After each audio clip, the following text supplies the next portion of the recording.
waraysi gaar ah oo aan cambaarayn iyo cagajuglayn midna ku jirin oo aan la yeelanayo labada fanaan labada mu'alif labada jilaa ee caanka ah Ibrahim Ismaaciil Diiriye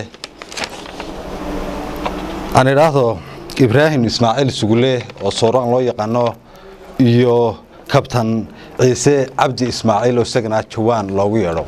ama kabtanka ka yareeyay may kabtanku ku jiraa waxaan leeyahay soo dhawaada marka hore dhownahay marka xigta waxaan jeclahay inaynu intaynaan waraysiga aad u sii dhaxgelin aad bal dadweynaha u soo bandhigtaan taariikhdiina oo kooban oo aan ku horeeyo Sooraan bal halkii waxay dadku isweydiin karaan taariikhda Sooraan waa kuma halkuu fanka ka soo bilaabay goor muu dhashay halkuu joogay marka waa fiican tahay de horta anigu taariikh aan leeyahay oo aan meel marinayo oo aan leeyahay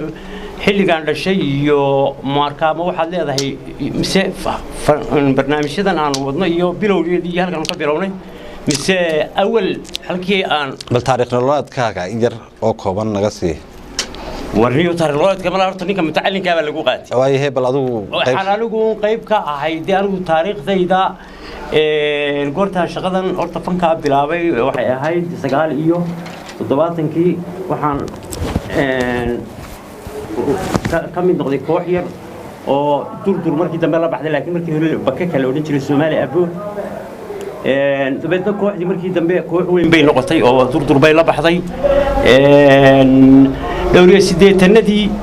ayay noqotay koox soo shacbaxday anigu kooxdaas ka tirsanaa markaan ka tirsanaa jilaabaan anigu kooxda ka ahaa heesana kama ahayn mu'alifna kama ahayn xilliyo kamida xilliyadun baa waxa ila soo kulmay inaan mu'alif kii gudoomiyaha ahaa meesha haystay waad samayn kartaa ya samee wax dabeedna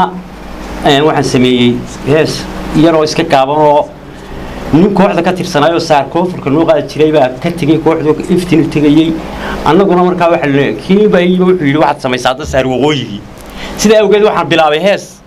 yeeleelayay la yiraaho marka saar kon la tumaya wuxuu ku wanaagsanaa kilaabadan kooxdu ay markaas baararka waaweyn ay ka tunto heesaha ku wanaagsan saarkaas jaanta ama rhythmka la tumaya ayaa ku wanaagsan in lagu ciyaaro sida wuxuu yiri warkaas wuxuu inoo wadi jiray kii koonfurta ah oo inaga tagay kii waqooyiga marka dadkeena ciyaaraha samayn jiray baa waxa jiray niman yeeleelayay oo dhan jiray oo magaranaysa tii uun baanana ciyaari barcada waa barcada tii baan ka sameeyay shimaali baa loo dhiibay waa la tumay habeenkii mid kalena isku day in buu yiri isla habeennimadii marka anigana moraalkii inaan nin wax samayn kara ahay markaas uu iga dhigay badaninkii marka isla habeen qulu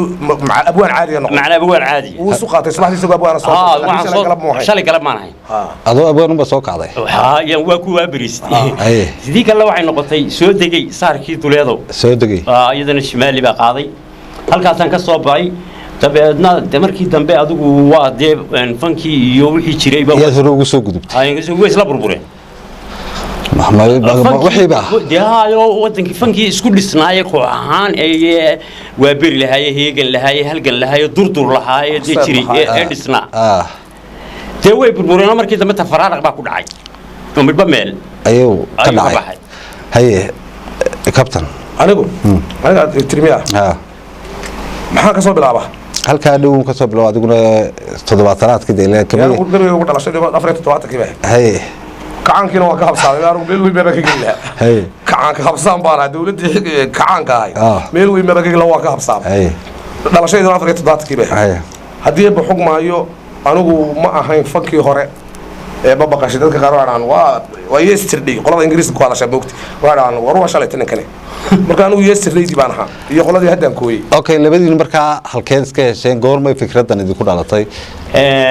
waxay nagu dhalatay ninkan waa nin aktarku marna waa u dhalasho oo markii sooraan fanba ku jirin ba aktarka yahay midna waa dee iska mid kale ninkan markaa sidiisu aktar ku ahaa anagu burcaan isku baranay ninka kan markaan valisa arkay waan arkay inuu nin yahay wax mateli kara aniguna markaa ninkan markaa waanu soo raadsanay labadayadu baan anagu isdoonaynaa isugu nimi meel waxaanu isla garanay markaa inaynu bal waxaan fanka la yidhaahdo nin aad markaa ninkan wuxuu u lahaa waa u dhashay sida tan burcaan aanu isku baranay sidii un baanu ku wada soconnaa markaas halkee iskala jaan qaadeen soomaalida waxay tidhaahdaa ama buuraho ama buur ku tiirsano markii hore ninkan anigu ma aqoon laakiin waa la iga sheekeyn jiray laakiin aniga waxaan iska jiray laakiin wax ninkanoo maskaxdiisu tahay good idea oo dadkii horena ka mid ah kuwa dambana ka mid ah wuxuu kasta fahmaya waxa soo socda sida qisadu noqonayso wax kasta fahmaya ayaanu salay dabadeetna maalintaanu salay ilaa maanta wanaga wada socon ma baana kala harin fikradda saas ma ku cunto inta badan maskaxaa inta isaga soo fulayaan waa nin maskaxdiisu dadka maanta abwaaniinta jooga ama waxa la yiraahdo mukhrijka Soomaaliya isku xirka filmaanta iyo isku qisaynta iyo waxa ka dhalanayaan iyo waxyaalaha noocaas oo kala Soomaali maanta in yar baan ninka maskaxdiisu